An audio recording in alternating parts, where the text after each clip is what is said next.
OCD is a mental condition in which a person has unwanted, intrusive, and repetitive thoughts that become obsessions. These obsessions then make them do things that relieve them from these thoughts, a behavior known as a compulsion. This is why it's called obsessive compulsive disorder. OCD tends to develop most frequently in children 10 to 14 years of age, with symptoms that range across a wide spectrum. Some just have repetitive thoughts, others experience extreme obsessions that make living a normal life difficult. For many, it comes and goes in waves. Symptoms of OCD are often grouped into 4 factors: symmetry, forbidden thoughts, cleaning, and hoarding. Some might experience other symptoms, and still others a mix of multiple factors. Miko, Anne, Jane, and Joe each have their own version of OCD. Miko is obsessed with symmetry, and he can spend hours sorting books. And whenever he enters his library, he has to leave it the exact way that he came in, backward.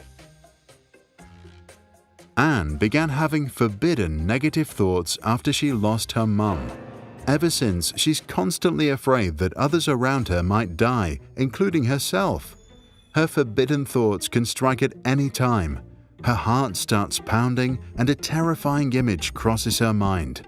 To make them go away, she starts biting her nails until they bleed. Jane is obsessed with cleanliness and gets anxious when things appear dirty. She washes her hands like 50 times a day, and when she's done, she washes the soap too, because in her world everything is covered in germs, especially the things she touches. Joe is constantly thinking about losing things, and to relieve his anxiety, he begins hoarding. When leaving his house, he checks the lock on the door again and again. Then, 5 minutes later, he starts wondering if he's closed the windows.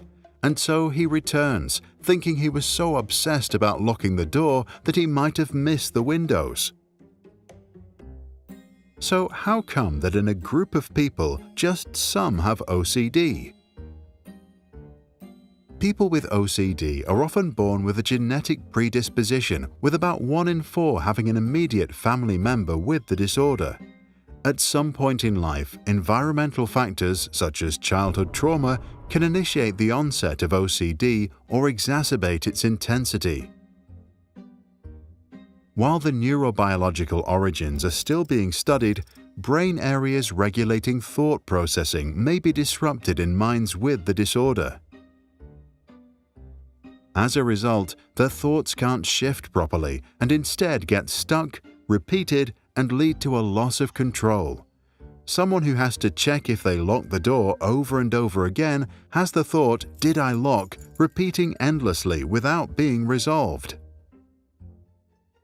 While obsessions just seem to appear in one's head, compulsions are learned responses that help reduce the anxiety associated with intrusive thoughts. So if Jane experiences an ever-present fear of germs, she reduces her anxiety by washing her hands. Because this ritual temporarily offers relief, the probability that she will do it again is increased. Once the OCD cycle is established, obsessions lead to anxiety, which triggers the compulsion that brings the relief, and then it starts again. As a result, compulsive behavior not only persists but actually becomes excessive, often with negative consequences, and makes living a normal life impossible. When you begin having OCD, you often aren't aware of it, and, as a result, some of the terrible thoughts in your brain lead you to believe that you are a bad person. This is why it's important to seek professional help to understand and eventually quiet the brain. Treatment of OCD includes cognitive behavioral therapy to overcome intrusive thoughts by not indulging in any compulsions, rumination, focused exposure with response prevention that focuses on obsessions, medication, or nicknaming to relabel, reattribute, refocus, and revalue your thoughts. What about you? Have you ever experienced obsessive thoughts? And if so, what kind of compulsions did you turn to? Please share your insights and strategies for dealing with your mental monster in the comments below.